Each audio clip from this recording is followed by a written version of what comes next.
tomorrow I'm gonna go buy a vintage keyboard. So since I live kind of in the middle of nowhere, I can't find them around here anywhere.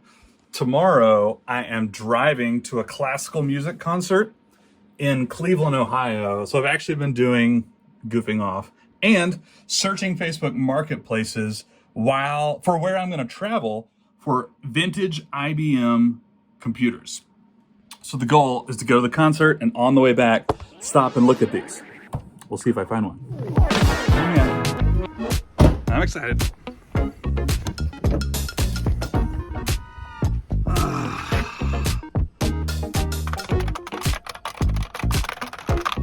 So, I found one. 60 bucks, Facebook Marketplace. I didn't even bother to negotiate the guy down.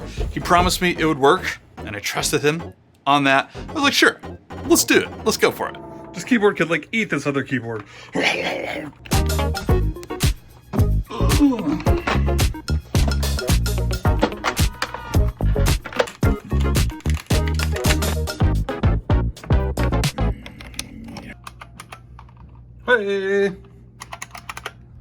Yes.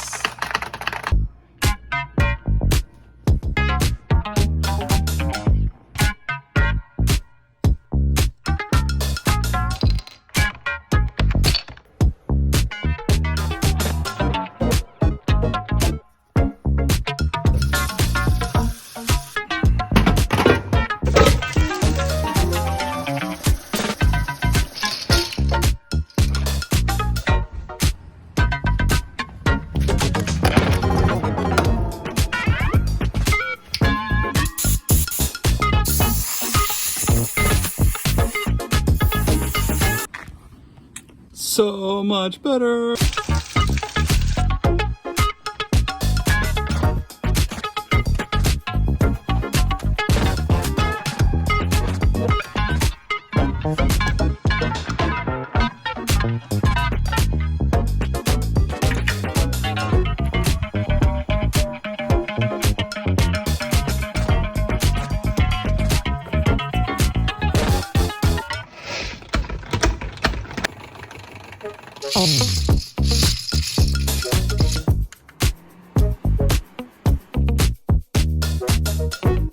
So here are the quick specs.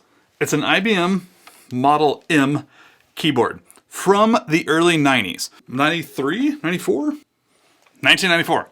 IBM Model M made by Lexmark. So they're supposedly better if you get them from the 80s, before this company called Lexmark started making them in like 89 or 91 or something. I don't know, you can go Google it. Apparently the older ones are better. I don't really know, I never typed on one of the old ones. All I can say is that this thing is still a beast. I also did a lot of typing test, sound test on YouTube, and I couldn't tell the difference between this and the old ones. So they sound roughly the same. Maybe those feel a little bit different. I don't know. So honestly, my big thing here is like, is this gonna be viable to use as opposed to modern mechanical keyboards with all sorts of backlighting, QMK and VIDS support, and just modern switches, modern functionality? Like, can I actually use this thing for work or gaming or whatever? I have thoughts. I made a list of quick pros and cons before I do the sound test, the official sound test of the Model M. Pro, it's kind of fun, right? It's just kind of cool. Pro number 2, it does feel amazing. Maybe not the spacebar, but everything else, all of these keys, they feel way different than any mechanical switch on any modern mechanical keyboard I've tried. It feels really cool. Pro number 3, maybe the sound. These are clicky. I don't love it, especially the spacebar. It feels like the most rattly dadgum thing ever.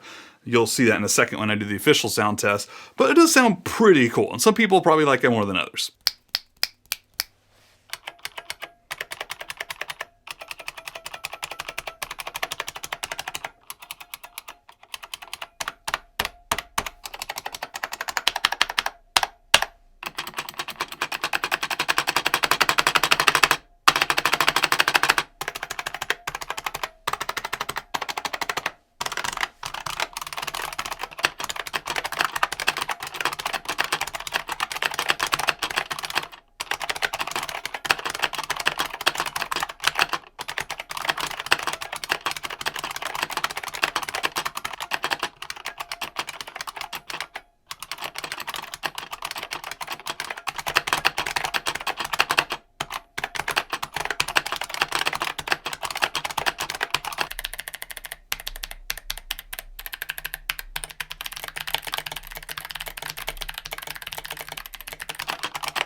Pro number 4 or 5. Look at the cord on this bad guy. It's still plugged in.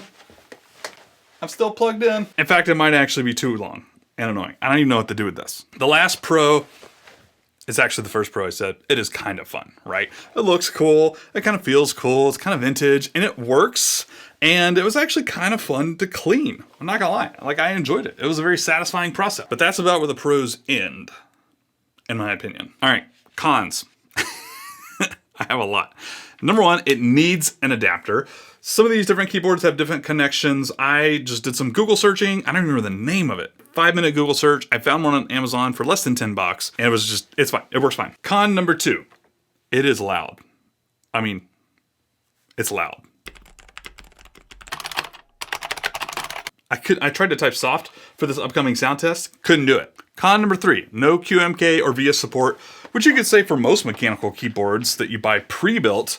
But, I mean, you can get any of the kit custom keyboards these days are probably going to support QMK, which I just absolutely adore and I love. Yeah, there's some other stuff like Keyboard Maestro for Mac and, I don't know, Atext for Windows or some other scripting stuff where you can create macros, third-party software, but no QMK support. That stinks. My next con doesn't have an option key. It's blank. Some models, I think the Model F, maybe? I don't know. Some models actually do have that key, but this particular Model M and the majority of them that I've seen for sale don't have that. And I actually use that quite a bit. So I was like trying to remap that to like some function keys, but it was just super annoying and inconvenient, to be honest with you. Next con, by the way, it's massive. Like, this is bigger than a typical 100% keyboard that you can buy today, like a modern one. It's massive and it is heavy and it takes up a lot of desk space. Next con, they're not all super expensive, but if you want one that's like already cleaned and definitely works, you're gonna be paying over $100 for sure. Probably more like $150 to $250, depending on the model and depending on the year. These Lexmark made keyboards are gonna be definitely cheaper. If you buy the older ones from like the mid to late 80s, they're more expensive and you're gonna pay for it. And they're hard to find. You can find some on eBay, even more expensive. Facebook Marketplace, if you live in a big city, you might have access to a lot of them, but I didn't, and I had to literally go travel to Ohio to get this one. So, last thing, is it worth it? If you're a collector, or you actually just really think it's really, really cool, yeah, absolutely. And if you think that, you probably already have one or have thought about it. They are pretty cool. Last thing, am I going to use this as a daily driver keyboard? Nope. Nope. Too big, too clunky. It is massively loud. I don't personally enjoy the spacebar sound, and it's missing the option key, which is the deal breaker for me. I use that quite a bit. No, it ain't gonna be my daily driver, but it is kind of fun. That's it for today's edition. That's it for today's edition of Key News. Like, comment, and subscribe, and give me money. No, I'm joking. Thank you for watching this video, Key News family on YouTube. We'll see you next time. Adios. Happy clacking. It's like a machine gun. It is kind of cool though.